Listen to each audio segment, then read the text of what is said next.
25 곱하기 5 하면 정확히 125명. 당시에는 갑상, 사형 해서 언도된 사람들의 명단도 했는데 지금은 이제 그 명단을 찾을 수가 없어요. 여기에는 아까 적극가담자라고 분류된 사람 중에서 5명이 아까 우리 중앙 이순신 광장에서 불렀던 위원장으로 불렸던 박채영이라는 분도 이 속에 계시고, 그렇게 해서 이렇게 튀겨가지고 기름을 붓고 불을 태워버려요, 이곳에서. 그리고 아무도 못 가지고 돌을 붓고 여기서. 그래서 가족들이 넘어와서 찾아보니까 불을 다 질러버렸기 때문에 누구의 뼈고 누구의 묘인지를 모르겠어 도대체. 그래서 이렇게 큰 돌을 아무리 힘이 좋다고 들 수가 없잖아요. 그러니까 흙으로 이렇게 유족들이 그렇게 해서 이렇게 왕릉처럼 돼버린 거예요, 실제. 근데 이제 이분들은 나름의 소신을 가지고 있어요. 정확히 말하면 자기의 주장도 분류했던 사람들이고, 어떤 행태든지 간에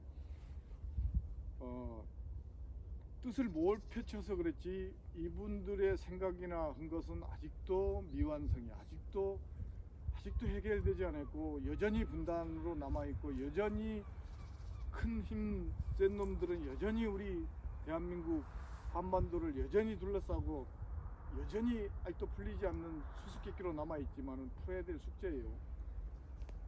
이분들의 가졌던 생각이나 사상이나 이런 것이 저는 대한민국의 미래라고 봅니다.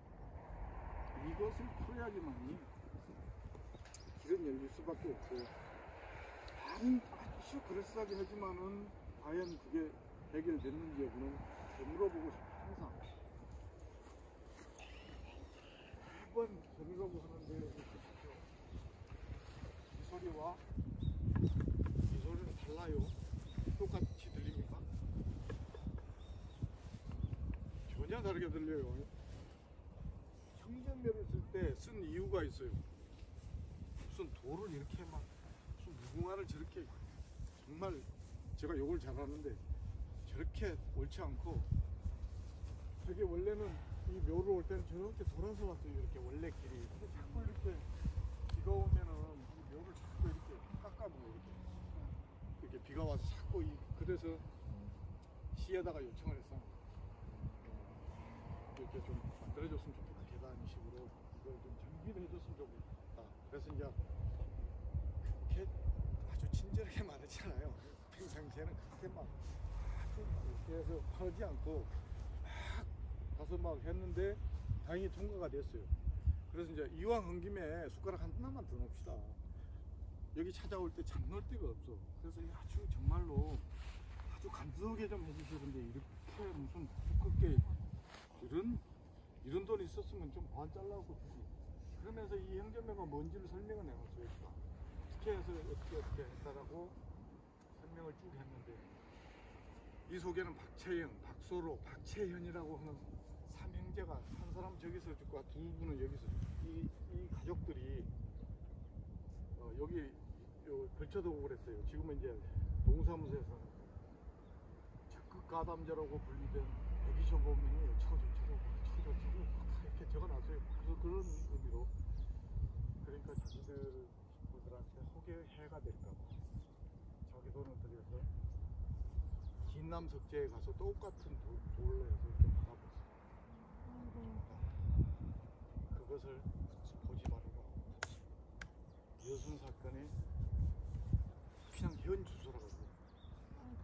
가족들이 여전히 그 트라우마에서 벗어나지 못하고, 새끼가 전남대학교 그 행정실에 기능직인지 뭔 직인지는 잘 모르겠지만 뭘 얼마나 해가 된다고 이렇게 나가버렸어. 그래서 너불라다가 차마 그냥 그대로 놔뒀고, 과연 이 사람들이 이렇게 우리 본적은 기와집에 있다가 뭐 또 볼 거예요. 이렇게 기와집에 살았을까? 왜 이렇게 기와로 이렇게 물려놔서 이런 의미를 태세 그런지를, 무슨 모든 조형문들은 서울 우유 뭐 선전장도 아니고 막 이렇게 옛날 사람들이 막 그 오고 막 이렇게 막 이런 건지는 알 수가 없으나 이런 집은 보면서 그러니까 그런 의미로 이렇게 돼 있고 한 가지 더 이 옥 이렇게 돼 있어요. 이 속에 그럼 두 사람이 들어져 있을까? 그건 아니고 요 사람들의 형제를 보면은 여순이 어떻게 진행되는 것을 그냥 확연히 보여요. 봤지만 저 속에 묻혀 있어요. 적극 가담 여러분 당시에 고등학교를 졸업했어요. 당시에. 그러니까 다름은 26이에요. 당시에 26. 그리고 둘째 동생은 정기순. 여순 때 지나서 여맹위원장을 해요. 요즘으로 말하면 여성위원장을 해요. 정기덕. 요 정기순의 막둥이 여동생인데 2차 공습 때 총 맞고 죽어버려요. 그래서 인민장으로 했다는데 얼마나 했는지는 잘 모르겠고 구봉산에 묻혀 있어요. 정기순 여맹위원장을 하다가 입산해서 감옥 살다가 나와서 얼마 전에 돌아가셨어요. 이 여수에 살다가. 정기옥, 제가 말하고 싶은 정기옥, 요 무덤의 주인 막둥이는 학교를 졸업할 수가 없어요. 그러니까 가난할 수밖에 없어요. 태생적으로 직업을 가질 수가 없어요. 첫 번째로 연좌제에 걸렸어요. 두 번째로 못 배우고 못 먹고 했기 때문에 신체가 왜소할 수밖에 없어요. 기본적으로 골격은 좀 크지만은 그러니까 정상적인 직업을 가질 수가 없어요. 결혼을 할 수가 없어요. 빵집에 가서 좀 공장에 가서 일을 하면은 형사들이 쫓아와서 왜 이런 직업을 가졌냐고 물어보니까 주인이 당연히 쫓아내지. 그러니까 정상적인 직업을 가질 수가 없어. 35세 요절해버려요. 저 나무 밑에가 할아버지 서 있는 저 옆에가 밭이에요. 그거가 원래 이 정기옥의 묘를 썼어요. 35 죽어본 자기 엄마가 친엄마가 요 식구들을 다 했어요. 요 관장도 다 하고. 근데 엄마가 죽으면서 이렇게 유언을 해요. 나 죽으면 우리 큰아들이랑 같이 묻어주라 라고. 근데 식구들이 보니까 자식이 위에 있고 어떻게 부모를 밑에다가 쓰냐 그래서 바꿨어요. 바꿔. 사실은 그 자식이 없으니까 우리가 해준 거지 그냥. 다른 사람이 해준 게 아니고. 그래서 일이 끊고 내려왔어요. 끊고 내려왔는데 이 박기옥이라는 이 사람의 삶이 그냥 여순 사건은 거울처럼 보이죠.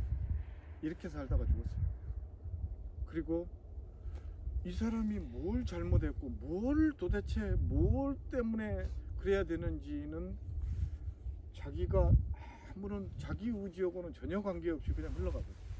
그리고 자기 삶은 끝나버렸어요.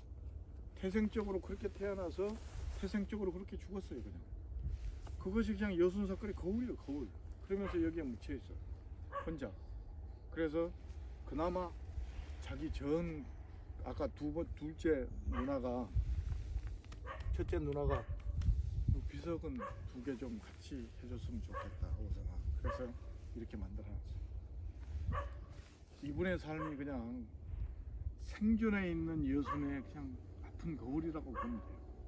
그래서 아까도 저기 2개가 팻말이 있어. 지금부터는 계속 과거사 진상규명에서 여기 유해 발굴을 하려고 지정을 해놨음에도 불구하고 정권이 바뀌다 보니까 돈 자르고 사람 자르다 보니까 해보지는 못했어요. 유구를 발굴해서 어디로 다른 데로 옮긴다는 게 아니고 제발 저런 돌 같은 곳이라도 좀 드러내서 그런다고 막 아주 좋게 뭐 하는 게 아니고 원형을 보존을 하되 사실은 아픔은 좀 드러낼 수 있게끔 해줄 수 있으면 참 좋겠는데 해줄 수가 없었어요. 그래서 참 마음 무겁긴 해요. 그래서 지금까지도 항상 그런데 오늘은 다행히 계속 울 수는 없으니까 이렇게 하듯이 여기는 형제 묘이니 묘를 쓰지 마시오. 형제 일동 이렇게 해놨어요. 요거 자빠져 갖고 이렇게 했는데 이게 쓰다 보니까 많이 망가지고 그랬어요. 그래서 이렇게 해뒀고 요것은 이제 그 후에 유족들이 여기 찾아오는 관련자들이 원원비라고 제가 가서 말하겠지만은 여순왕제 요 팀들이 붙들어있어요. 그래서 이거 만들어놨어요. 그래서 원원비라고 한문은 그렇게 막 뭐야 저거 생심이에요? 거의 근데 원원비예요.